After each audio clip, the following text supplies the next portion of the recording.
Hey guys, we are back. This time we are in the kitchen and this is going to be my accessible kitchen tour. Hey guys, welcome back to the channel. Sam with The Blind Life, helping you learn how to live your best blind life. So about a month ago, I put out a video, my accessible house tour, where I walked through my entire house and showed you guys all the different things that I'm doing in my house to make it more accessible for me and my vision loss. Well, it seemed like you guys really liked that video, and afterwards my wife was like, you should do a dedicated video in the kitchen. That's a great idea. So that's what today's video is about. Now, some of the things I'm going to talk about I mentioned in that previous video, so I will have a link to that video in the description down below and also on the screen right now if you haven't seen it. Also, some of the things I talk about, actually a lot of the things I talk about here, I've got their own dedicated video. So I will do my best to link all of those videos in the description down below so you can reference those as well. But got a lot to show you guys. I've got a huge pile of stuff here on the counter that I want to talk about. So let's go ahead and get started. Let's jump into my accessible kitchen tour. Okay, the first thing we're going to talk about is probably the most important product to have in your kitchen. I think a lot of us in the VIP community have these in our kitchen and spread throughout our house in general, but that is bump dots. I have bump dots here on my microwave. I have them on my stove. I also have them on my dishwasher. Bump dots, if you're not familiar with what they are little adhesive-backed little bumps. They come in different shapes and sizes and colors. The ones I use are clear rubber, but they just add a little bit of tactile indication of something important. So in this case, certain important buttons on the microwave, on the stove, and on the dishwasher. Now, I don't know if you'll be able to see them on the microwave. I try and get at an angle. As I said, they're just little bumps, and they just allow you to use these flat touch panel controls just by feel. I don't have to try and see the buttons. Now, the key to bump dots is you can't put them on every single button because that's going to defeat the purpose of having bump dots. You want to put them on the most important buttons for you and your situation. For me here, I have one on the hot beverage button, so I can use that to reheat a cold cup of coffee or tea. Going down, I've got it on the start and the stop button. Then I have it on the 30-second button and the light button to turn on the light above the stove. Those are literally the only buttons most of the time that I use. It's very, very rare that I will need any other buttons. Incidentally, you guys like the Blind Life cutting board? Huge thank you to my friend Kim for making this for me. Okay, I've definitely talked about this guy before. This is my Keurig. For years, I struggled with the traditional drip style coffee maker, measure out the water, measure out the coffee grounds. I had systems for all of that, but still it wasn't perfect. So a couple years ago, my wife got me a Keurig and I have not looked back ever since. Just being able to push a couple buttons. I don't need to worry about measuring out water. I don't need to worry about measuring out coffee. This has been fantastic for me. Now, that being said, might not be the best option for some people. I'm not a huge gourmet coffee person. I don't grind my own beans or anything like that. So the Keurig is fine for me.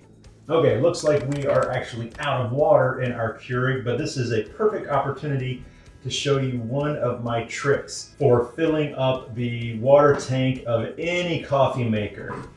It can be pretty difficult when you can't really see where the water is supposed to go. So my trick is to grab a funnel, stick a funnel down in there, and then you can pour your water into the funnel. So much easier.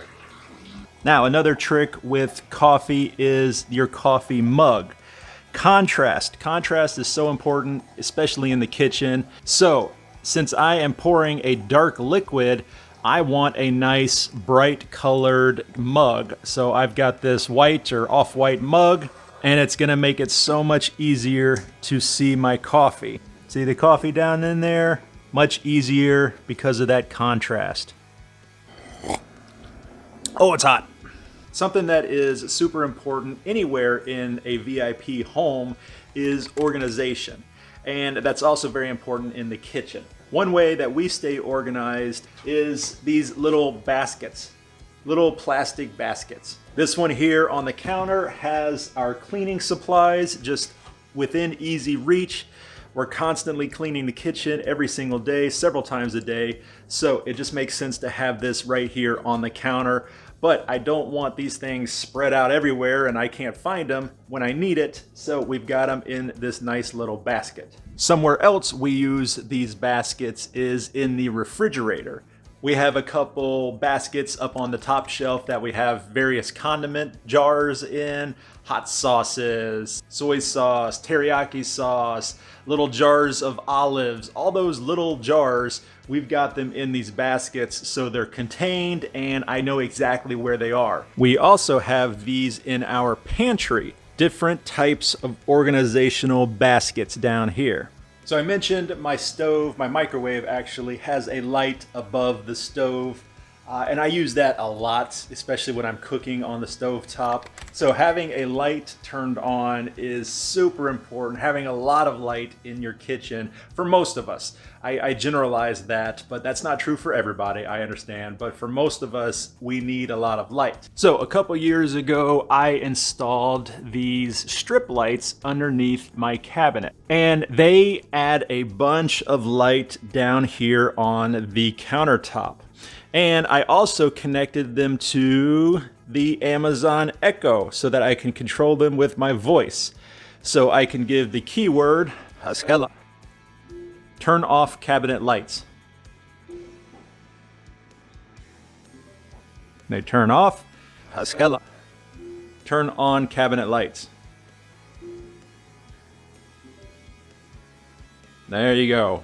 Really, really nice. Now, I've had a lot of people ask me what light strips I've used. I will try to link them in the Amazon shop. I have a whole section for lighting, except currently it's empty because I've recently revamped the Blind Life Amazon shop, and I haven't put the lighting stuff back in, but I will try to do that for this video. So of course that brings us to our Amazon Echo. We have Echoes spread throughout the house. We also have a Google Home in the living room, so we use both in this household. This one is the Amazon Echo Show, the 8-inch. I've made videos about this guy talking about its accessibility and the show and tell feature. I'll link those in the description down below as well. But having one of these in your kitchen is so helpful. You can set timers, you can look up recipes, you can ask questions like how many teaspoons are in a tablespoon, how many ounces are in a pound, how many grams are in a pound. You can convert things like that.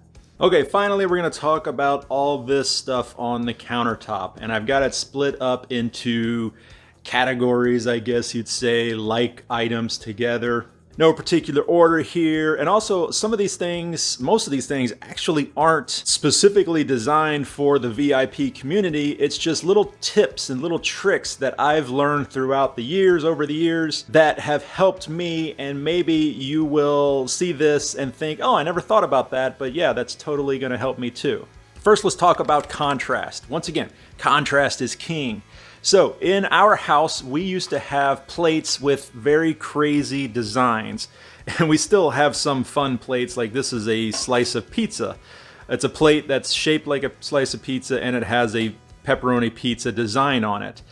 It's fun, but could you imagine trying to eat off this plate? It would be a nightmare. I would not be able to tell what was picture and what was actual food. So some time ago, we got very plain plates and bowls without any kind of pattern other than this little decorative ring around the outside edge, but it's basically a white plate and a white bowl. And that is so that when I have my food on this plate or in this bowl, I can actually see the contrast of the food against the white. Now, we also have these very small colored bowls. These are for the sides. So whenever I have a dinner, like maybe grilled chicken, and then we've got peas and mashed potatoes. So I might get a smaller plate and put the grilled chicken on it, but then I might put my peas in one of these and my mashed potatoes in another one of these. Simply because, well, the mashed potatoes, it's not going to be good on the white plate. That's not good contrast. And the peas is so it keeps it all contained, and I'm not chasing peas around my plate. That being said, they do have plates that are segmented like this. It kind of reminds me of the old school cafeteria tray. So you have different sections. This might be a good option for a lot of people. You could have your chicken in one section, your peas in another, your mashed potatoes in another, your roll in the fourth section. And it keeps everything separate, and you're not, once again, chasing your food around a plate. Quick tip, if you're a sighted supporter and you're helping someone with their dinner and you set a plate down in front of them, you want to give them directions of where the food is. And the easiest way to do it, the most common way, is by giving directions on a clock, like a clock face. So if I had my side up here at the top, you set your plate down, you'd say your side is at 12 o'clock, your chicken is at, what is this, 7 o'clock, and your roll is at 3 o'clock. That lets the person know exactly where all the items are on their plate and what the items are on their plate. Another area of contrast is your drinking glasses. You see this glass, clear glass here, and then there's a clear plastic glass here, or cup, I guess you would say. These are terrible. I can't see them hardly at all. I've knocked these things over so many times. In the case of having actual glass, that could be very dangerous if you knock that over. So instead, maybe think about getting a brightly colored plastic cup of some kind. The funnel, the glorious funnel. If you guys don't have a funnel in your kitchen, you need to change that right away. These can be so helpful in so many different ways. Pouring liquids, obviously, pouring small dry goods like sugar, salt, that sort of thing, filling up containers like these here right behind it. And speaking of these containers, so these are those decorative containers that you might find at a home shop, and you can refill them with like flour and sugar and that sort of thing and keep them sitting on your counter.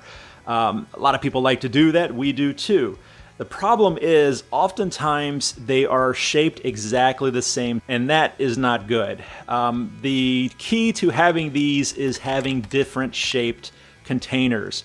You could even do different sizes, so a tall, medium, and short. That would be fine. But in my case here, they had these clear plastic with the white lids, and they had both round and square. And so I got one of each so that I would be able to just tactically, no, that's not right. I would just be able to tell them apart just by feel. Now, right now I have sugar in the round one and I have extra K-cups in the square one, but you could imagine if I had flour in one, sugar in another, or even worse, salt in one and sugar in another. It's not a fun morning when you put a teaspoon of salt in your coffee, let me tell you. So having different shaped or different sizes solves that problem. Some items, you know what, you just gotta label. The spices in my spice cabinet, sometimes I'll take a black marker like a Sharpie and I'll write the first letter of the spice on the lid. So in this case, this is black pepper, so I put a giant P on the lid. That way I could just kind of glance at it and at least get a pretty good idea of what it is. You know, it's either pepper or it's paprika, right? So that at least narrows down the search for me. And then sometimes these measuring cups, the labels will get washed off in the dishwasher.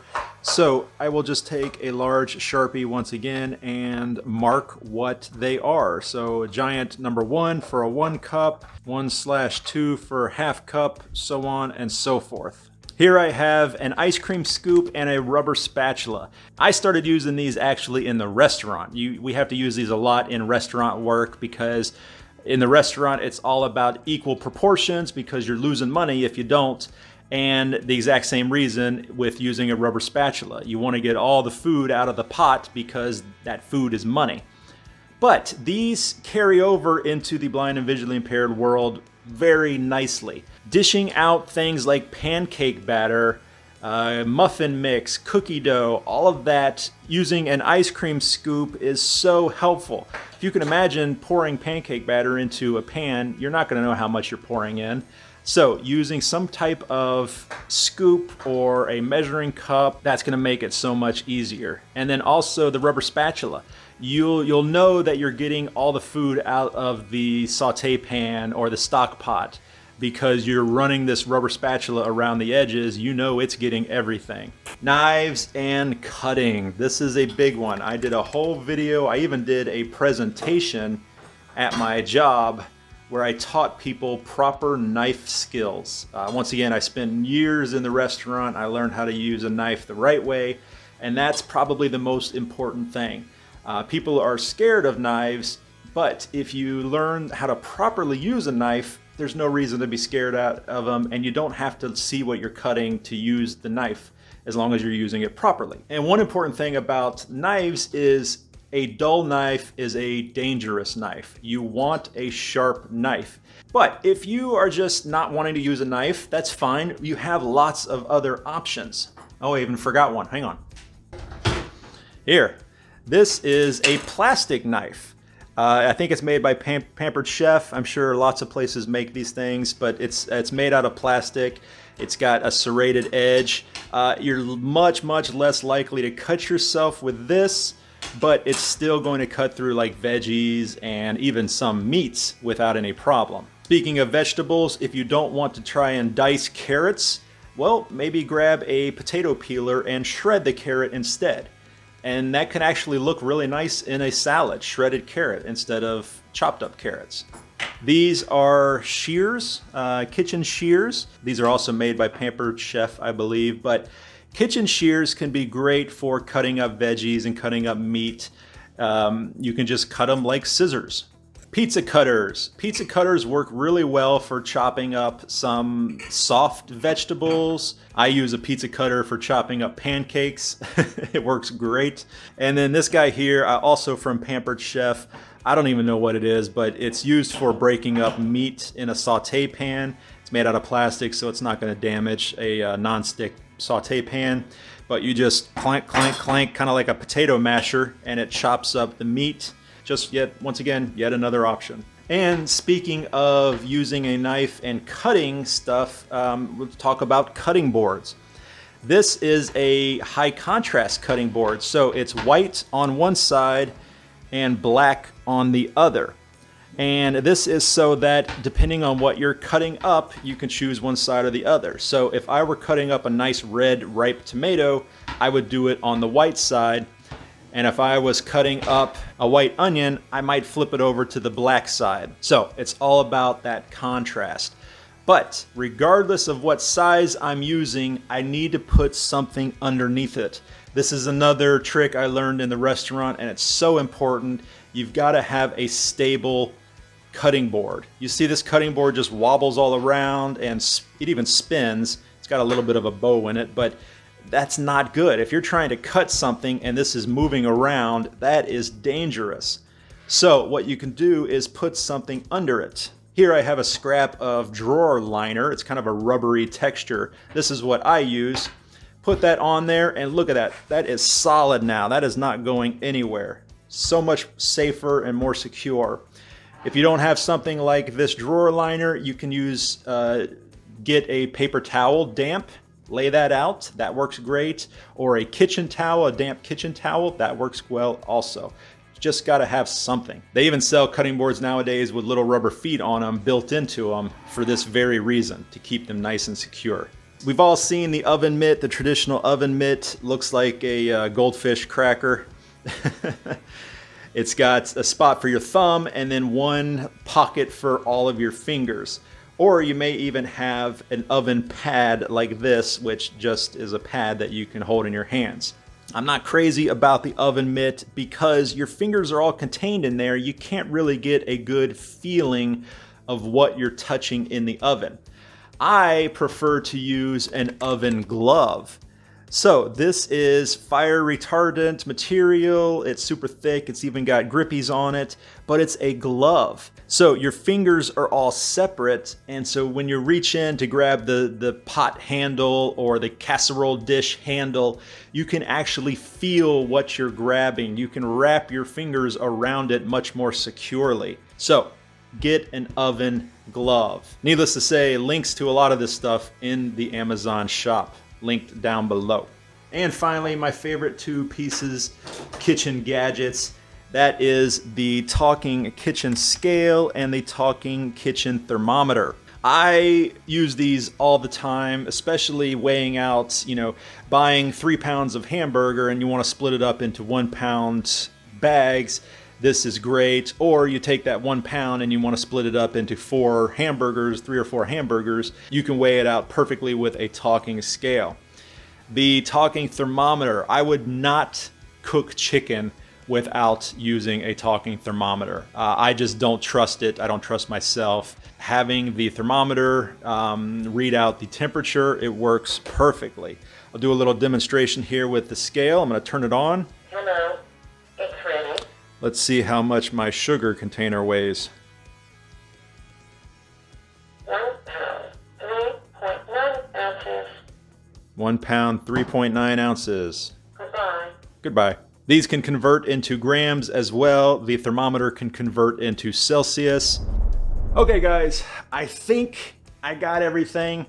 I don't know, I'm sure there's something I missed. I hope you guys like that. I hope maybe you found some tip, even one tip that you can start to use in your kitchen to help make your kitchen life better. If you have any questions for me, obviously you can let me know in the comments down below. You can send me an email, sam@theblindlife.net.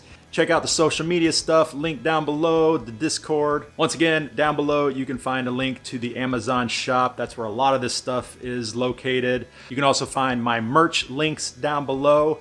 Now that the weather's starting to heat up, I'm gonna start wearing my t-shirts again. I need to get one of those big comfy hoodies, Blind Life hoodie. I should have gotten one of those this year. Thank you to anybody that's ever bought one of my shirts or the phone cases or the coffee cups, any of that. Also, huge thank you to all my members, all the members of The Blind Life. I really appreciate your support. If you would like to become a member, that link is also down below. Basically, everything is down there. But that's it for me, guys. Sam with The Blind Life. I'll see you next time.